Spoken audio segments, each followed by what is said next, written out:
Hi, my name is Dr. Ali. Welcome to Foreign MD, where we share stories and experiences of foreign trained medical graduates who were able to navigate the rigorous transition process at every level. These stories are meant to inspire and encourage you. Stay tuned. Hello, and welcome to another episode of Foreign MD. I'm so excited to have you here today. If you've never joined this podcast or you're watching on YouTube, this is Foreign MD, where we hear stories of foreign trained medical doctors who were able to successfully transition to practice in a different location than where they trained. And so we get to be inspired by their journey, just learn from their experience. And today I have with me Dr. Chi, and I'm so thankful that we're finally able to have this scheduled. She is an internist currently in her first year of fellowship, first and 1 year of fellowship in sleep medicine. And so I'm excited to have her here today as she just shares her story. So could you briefly introduce yourself? Absolutely. And thank you for the opportunity to be here. Yes. I'm very thankful to be able to share my story, and I hope it helps someone. Even if it won't be real, that's fine. So my name is Chimuanya Okoli. I go by Chi because Chi means God, and that is like the essence of my being. Yeah. So I actually like the short form of my name, Chi. Awesome. I'm Nigerian. I did medical school in University of Benin. And then I made the decision to come over because I actually made the decision quite a long time ago, even when I didn't even see a path. I just knew I wanted to come to the United States. Oh, wow. But to get like further training, even though I honestly had no idea how I was going to do it. But I just knew it was something that was going to happen for me. I trusted God. I'm very big on trusting God. So I trusted God and I knew it was going to happen at some point. And you're going to hear a lot about trusting God. So I also knew I was going to get an MPH in epidemiology as well. Okay. I remember sitting in my community health class. We have like a very respected professor in UniBen. Yeah. Her name is Professor Okoli. She had an MPH epidemiology. Yeah. And I had it. It just resonated with me. Like, this is something you're going to have at some point. Yeah. And so after my medical school, I did my house job in Lagos Military Hospital, Ikoyi. Okay. And that was when I started preparing for GRE. And it's very tough preparing by yourself. Yeah. I think that's the first barrier. When everyone around you is talking about like residency in Nigeria, and you know this is not for you. Mm-hmm. So being like the only person studying for GRE, that was something that was very hard. Yeah. And everyone knew me in my hospital. I was very open about it. Yeah. I studied for GRE. When I'm on call, when patients, it's not that busy, I'm on my phone, I'm doing questions, the math and the English questions for GRE. Because I knew master's was a very good path. Yeah. I come in and I actually was very interested in getting a master's degree in public health at that time. Yeah. And luckily for me, I got into police hospital Ikoyi, and it was very light. So I started reading for my USMLE at that point. Okay. I want to stop and say, looking back, I think what I should have done, especially with USMLE, because USMLE is a very tough exam. It is. Till this, I think the toughest exam I've ever written in my life. And this is training in UniBen, one of the like toughest medical schools. But USMLE, I was completely not expected for how much details they want you to have. Yeah. I think looking back, I would have networked with more people who were doing with me at the time. Yeah. I still at a bit. I wrote my GRE and was really good. I was able to get like a couple of scholarships. So I went for the school that offered me almost a full ride scholarship. Oh, wow. Awesome. No, my school fees was supposed to be like $60,000. They slashed it to like $5,000 per semester. Oh, wow. And then they gave me a job, which was paying me like $10,000 per semester. And then I got another scholarship. So I was just like, so this is the school I have to go to, obviously. As something that made it also easy for me was my then boyfriend, now my husband. And so went a year ahead of me.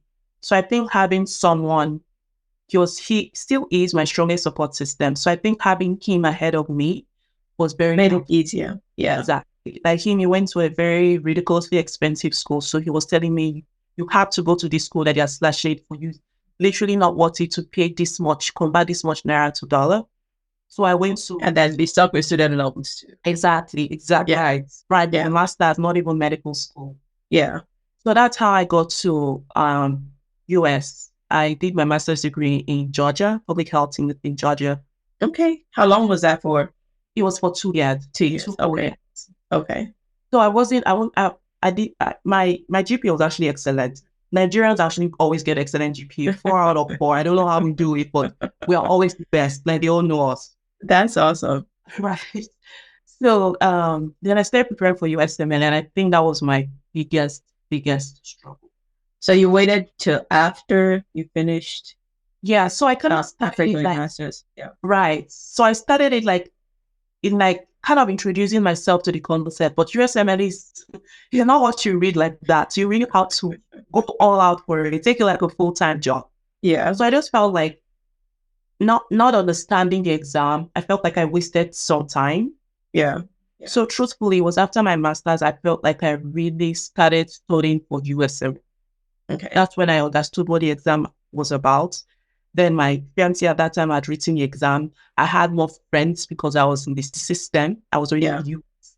So that's what it was about. USMLE it deserves all the respect, honestly. I still think about it and I'm like, wow, I can't even believe, like, I used to say then when I was writing it, what I used to say is I will not wish USMLE on my worst enemy. I don't feel that way anymore. Maybe it's because in the past, but I just take from here. Don't underestimate the exam. Yeah. Prepare for it very seriously. Have a strong network of people who are preparing for you, who are also on the same level of preparation as you are. Not people who are just testing the waters. Yeah. Right. Yeah. No, people who are like very serious. You really need that support system. Very important. So how long did it take you to write your seminar? So step 1 was my longest. It took me about, I think I used like a full 1 year for step 1. In the midst of, you read for a while, then you're depressed, like, oh my God, why is this not working? Then you pause for a while, you go back, you regroup, you pray, you come back, you read. So it was lots of like ups and downs. Preparation itself is very exhausting. It is exhausting. And the mindset. Right. It's really when you think you're intelligent. I still questioning my intelligence.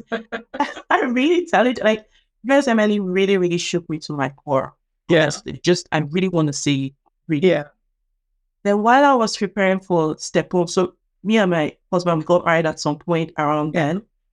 While I was preparing for my step 1, I was done with my step 1, and then I got pregnant. I was like, at some point, I was like, am I sure I'm really going to practice in this country? Because I really like public health. I was like, maybe I'll just use my public health degree. It's really not so bad because I like it. Yeah. So are you sick during your pregnancy? Morning sickness. It was more morning sickness. So yeah. And but still, pregnancy, you're like tired, you're fatigued, you want to sleep. I totally don't know about that because I prepared for my step 1 pregnant, and my experience was I started reading before I was pregnant. That reading continued to after the pregnancy, right? Oh my God. And I was scheduled to take my board exams, I think, right, maybe before my kid was born. And I looked at it and I was like, to my husband, like, there's no way. And I already paid. And he said, just try and take it. And so I, and the importance of like asking those that went ahead of you, like, just don't do this by yourself. I called someone who had been here and she was already practicing. And I told her, I'm like, I'm not ready for this exam, but my money is going to go.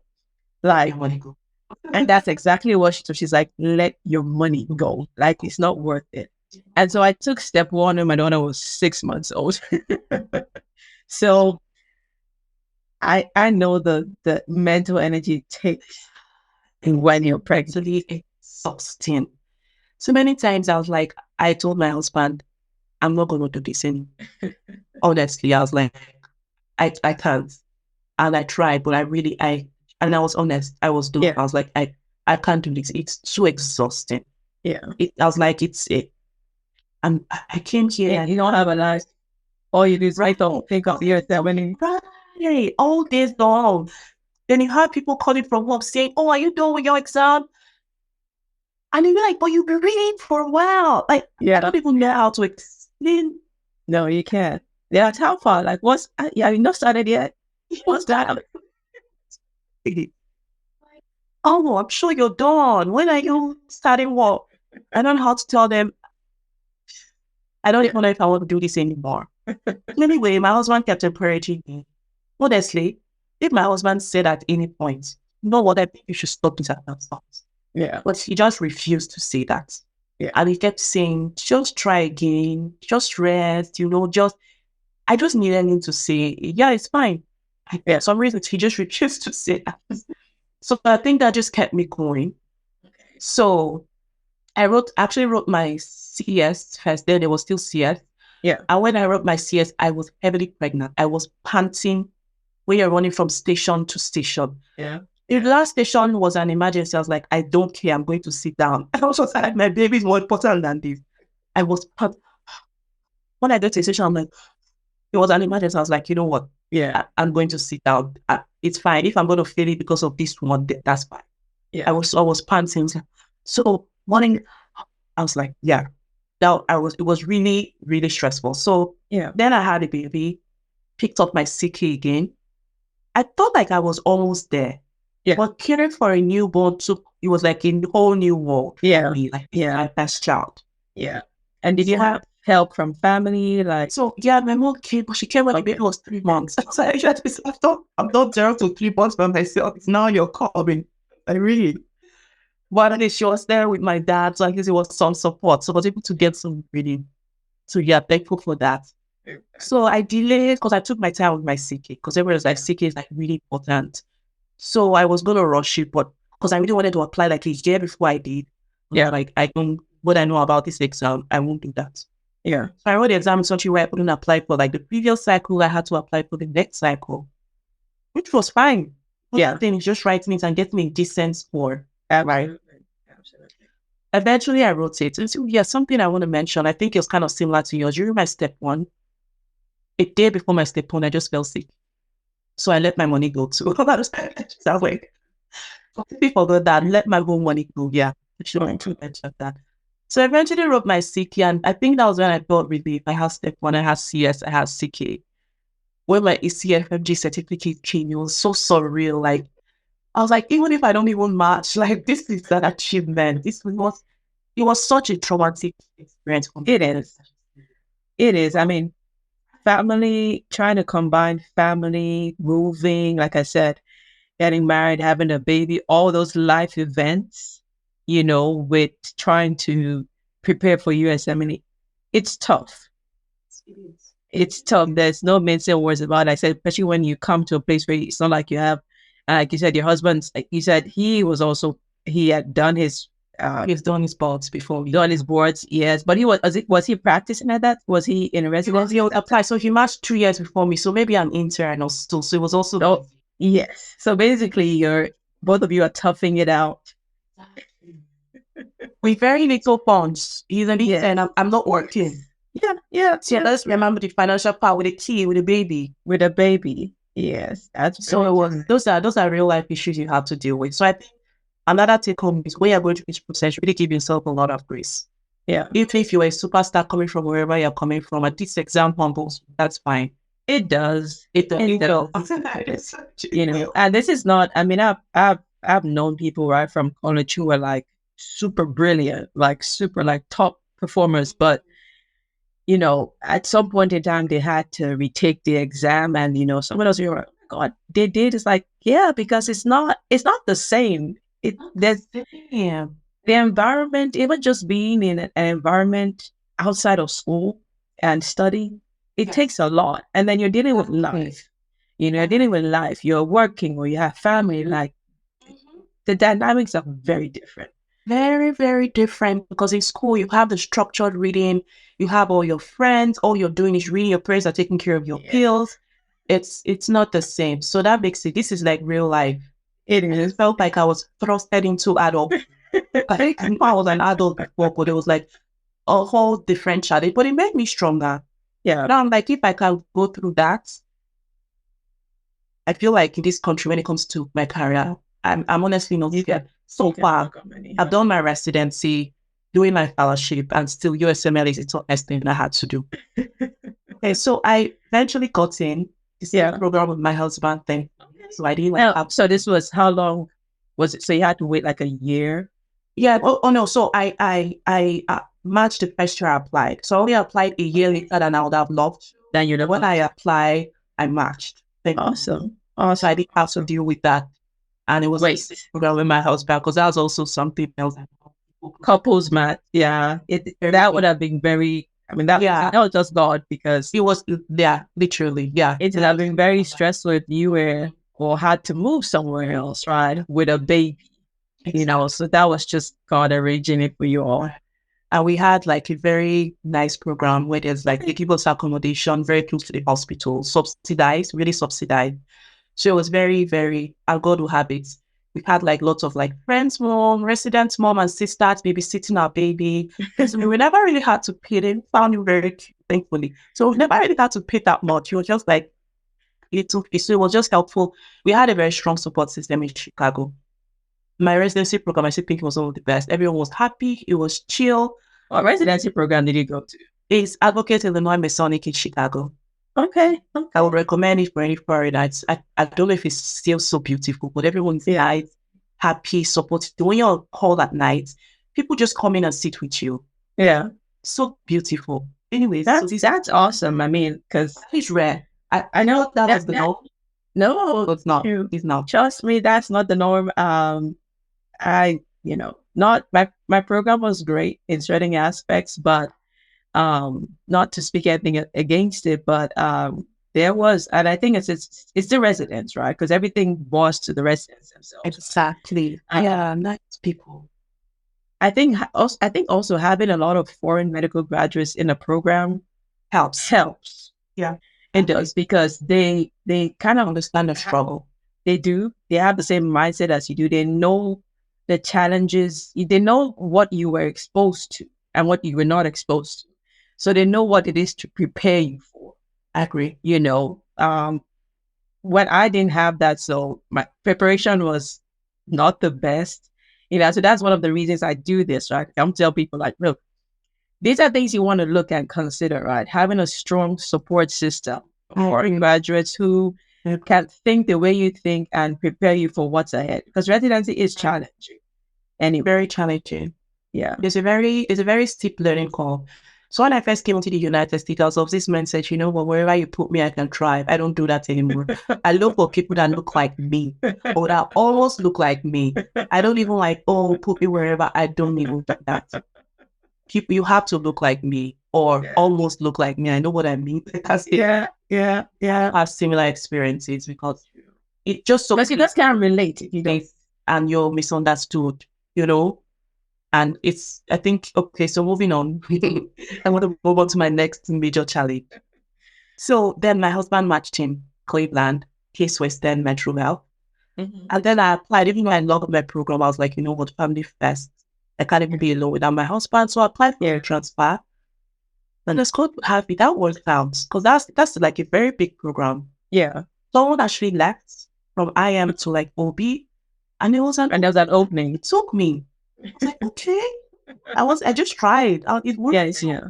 We all moved to Cleveland together, and that was another traumatic experience for me. So many reasons. So I moved from like this smaller, cozy program, massive program, full of so many Americans. So they're like foreigners.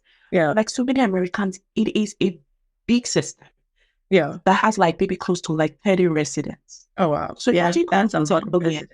Yeah. So imagine coming second year and then you don't understand the housekeeping stuff. At the intern, your seniors teach you, but now I'm saying I don't have a senior. You are the one supposed to teach. You do the teaching. Yes. And I don't even understand the housekeeping. And they're expecting me to perform as a second year. Yeah. I at the end of the day, I thank God with the way everything worked out. Yeah. But I would not even recommend changing programs. Because it was really, really bad. Yeah. I've gone past USMLE and I tell my husband sometimes I still have flashbacks what I went, just feeling very misunderstood. The only African American or the only African female coming into a program surrounded by Americans, the only person who just changed residency program, and people don't understand, like, why don't you know where the ICU is? Why don't you? So it was, I feel like I was supported. I could have done with more support. The program director was nice, but yeah, not the one who's going to hold my hands and like, no, he's not. No, he's not. It's the upper levels. Yeah. Right. So I just felt lost. So that was very, very challenging for me my second year. Yeah. Then as I was going through it, got pregnant. We're getting pregnant at very interesting times. I just feel like my whole residence, second and third year was a blur. Out of time, I don't know what's going on. I just checked out. Yeah. I felt like I wasn't there. At some point, I was just going through the motions. I just don't want to kill any patients. I'm show up and then I go back home to my family. And I was really sick with my second pregnancy. At some point, I thought I'm going to call the program director. I'm going to tell him I'm done. And now I can't complete this residency. Exhausted. And then my morning sickness for my person, it was like just the first trimester that this was going to the second trimester. I'm like, what is going on? So yeah, another very tough period. Yeah. Just kept pushing. I had to develop a thick skin. I didn't really care what people thought about me or said about me. Or why is this girl not performing that great? Her resume looks she's like this. Like I just didn't care. I just focused on what I could do at that time. Yeah. Make sure I'm taking good care of my patient. I'm teaching my interns as much as I can. I'm learning as much as I can. And I'm taking care of myself because I'm a pregnant woman. Yeah. Every other thing was fluff. I just didn't care. I was just trying to like perform. Yeah. Yeah. Just what my priorities are. Yeah. Yeah. And after a while, I followed my support system. There was also other people who I felt were like-minded. And I had a support system that things kind of got better, easier and better. And I even felt sick during the pregnancy where I got admitted in the emergency department in that same hospital. Oh, wow. And director had to come and check on me. So another rough period. So going to my specialties, I'm doing sleep medicine right now. When I first came into Chicago, I was like, I'm going to be a gastroenterologist. And I went to endoscopy and I saw like the whole poop. I was like, nah. Well, was internal medicine your first choice? Like, was that what you always wanted to do? Yes. But looking back, I think it was my first choice because it's kind of like the baseline choice for immigrants. Okay. If I knew what I know now, I would do psychiatry. Because in Uniben, I was like really good. I got the distinction in psychiatry. I love psychiatry. Oh, wow. According to my friends, Christians told me, like, whenever I make it, my friends are like, why are you? That's the thing I want to tell us. I just have this thing for like psych. Yeah. I was like very strong in psychiatry, mental health. Yeah. So looking back, but internal medicine is just what everybody's doing. Those are the people you get letters from. You can do observerships. Yeah. Psych is kind of very well hidden. So with the kind of person I have, the kind of personality I have, I really like talking to my patients, not so much like ICU and procedures. Yeah. So looking back, maybe psych. But I don't regret IM because IM, like I said, the baseline with IM, you can do whatever you want. Yeah, true. It's like a safe spot to be. Yeah. So from gastroenterology, I moved to like hemo, which I really, really, really, really liked. Started doing research in hemo. Then I switched to my program and then the hematology, the oncology, they look so frustrated and angry. And I'm like, I don't want to be stressed. I'm not doing this. I was like, what else can I do? I went to rheumatology. I don't like this enough.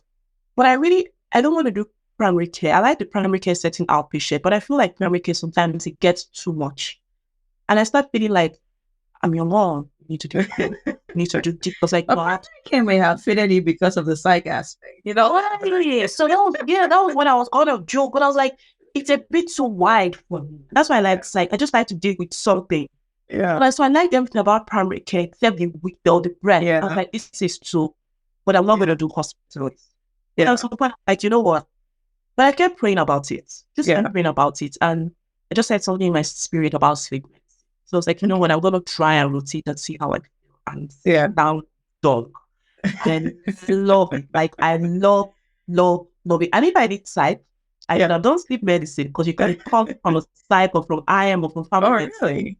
But then eventually I ended up where I'm supposed to be. When I did during my rotation, and then I applied for fellowship. When I was doing my fellowship interview, I was 3 weeks postpartum. Oh, wow. While I was sitting down and telling people, oh, I love your program. I just literally came from the hospital. So I was so exhausted. I feel like since I had my second child, I haven't rested till now. Residency, interviewed for fellowship, like I've just been going. Yeah. I need a break. Like when I'm done with fellowship, I'm going to take like 2 months off just to rest before I come back. Yes, it was good 2 months. Some people take like 6 or months off. It's been so on. Down, is it so like it was 1 month, but I'm like, you know what? I just have to take 2 months. Maybe I'll make it 3 at this point. Yeah. So I'm actually my first choice, Cleveland Clinic. I wanted to be in Cleveland, and I'm like, why not aim for the Cleveland Clinic? That I was like, okay. Yeah. So I went there. My experience has been good. So I mean, no program is perfect. Yeah. Yeah. Like I have learned a lot, and I even like taking medicine more. Honestly, medicine was becoming so frustrating. I was like, yeah, I don't like taking care of patients anymore. Yes. Sleep medicine, I'm happy. That's awesome. Happy taking care of my patients. I don't know the last time I liked medicine in residency. I was always so exhausted. Yeah. Going through emotions. But now I feel like, and Yeah, that's fun. where I'm back to loving my patients, loving what I do, going through sleep studies, helping people with obstructive sleep apnea to prevent them from having strokes or heart attacks later in life. There's a lot of talking, which I like to do. I don't like procedures. So sleep medicine checks all my boxes. And of course, the lifestyle. I have 2 kids. And my husband is cardiology, electrophysiology. So I want something that gives you flexibility. Yeah. So yeah, I'm 100% happy. I have no regrets. So I was like, this is, with everything I went through, I ended up where you know I'm supposed to be. That's awesome. And I think one of the things that as a foreign medical graduate, or even just as a human, is just learning how to pivot, right? When you get to that, you have this dreams of, oh, I'm going to do this, I'm going to do that. But then when life comes at you different, I think, the kids come and you think, okay, what kind of family life do I want to have? Like, I know I really want to do this specialty and it's my dream, but then you think of what quality of life, you're going to have. You have to pivot, and then when you get there, you be content with your choice, right? Because you know that, okay, this is what's going to give me the life I want. Exactly. You have to know what your priorities are. For me, my priorities are my family. I really want to spend time with my family. I want my kids to have the best life. And I know some people are able to do even like very busy specialties as women, but this is what works for me. Considering my husband is in a busy specialty. So I'm honestly very happy. I'm very happy going to work. So it's comes out of medical school. When we come in, everybody wants to be a neurosurgeon, then realize maybe not. my initial dream was OB/GYN. In fact, when I was doing my family medicine residency, my plan was, okay, when I finish, I will do an OB specialty, like 2 years fellowship. And so by the time I got to, I did my OB rotation, I looked, I was like, no, I don't think so. No. I was actually enjoying family medicine. Like I could actually see myself doing it, like lifelong. So I was like, okay, yeah. So I haven't got an opportunity to do a fellowship in Memphis, And so I was like, hey, come over here. Like, we'll get you if you're on the OB fellowship, like high risk OB. And I thought about it, like my family, like what would that look like? And I was like, yeah, that dream doesn't fit into my current plan. So I just had to let it go. And I'm, like I said, just being content with it. Yay. Right. Same. Honestly, same. Yeah. Awesome. Well, so thank you so much. I mean, your story, just your resilience and just sharing your experience, and I'm sure that someone will immensely benefit from it. If there's any one tip that you can leave for any IMG listening, what do you think would be? I think the tip, I actually want to leave 2 tips. I think I kind of said this while I was speaking. Just give yourself grace. There is when people are like, oh, my mates are doing this. You really have no mates. When you're done with medical school, we're all doctors. There's no like, oh, this is where my mate is. Just give yourself grace. It will take you 1 year. You could do it right off the bat, which is beautiful. But if things don't happen the way you think they would happen, just give yourself grace. Don't be hard on yourself. Really. I know it's really easier said than done. Then secondly, please, because we're high achievers. We are high achievers. So you just had to believe, oh my God, by now I should be a full professor of medicine, but I'm not. Then secondly, look for your tribe. Just look for people who are going the same direction as you. If it's not possible in the same location, look for like online people. There's this very Kenji. Just look for people who are going the same direction as you are. Just surround yourself with them. It just helps, just knowing you're not alone. It absolutely does. And you're honest as it, I tell them this, you cannot do this journey by yourself. I don't care the type of person you are, how strong you are. Like, Oh, you cannot. Like the mental challenges that come, the struggles, like you need to be able to know that other people are going through it and they went through it, and that gives you the resilience to keep pushing. So yeah. Well, thank you so much. I appreciate it. I'm sure that, like I said, someone would immensely benefit from it. So if someone wants to reach out to you to ask any questions or just to connect with you, is there a place they can do that? Right. Yeah. My email is OKOLICHIM, as in Mary, at gmail.com. OKOLICHIM at gmail.com. So yeah, you can send me an email. Okay, I'll put that in the show notes. But thank you, Dr. Chi. I appreciate all the best in your fellowship. Can't wait till you finally get that 2-month break and get to relax. I know, rest. Well deserved break from everything. Yeah, thank you so much. So take care. And if you're able to connect. Yes, absolutely. And the links for her email will be up in the show notes. Thank you. Okay, bye-bye. I hope you enjoyed today's episode. Please share, like, and subscribe to encourage a fellow physician who is also on this transition journey.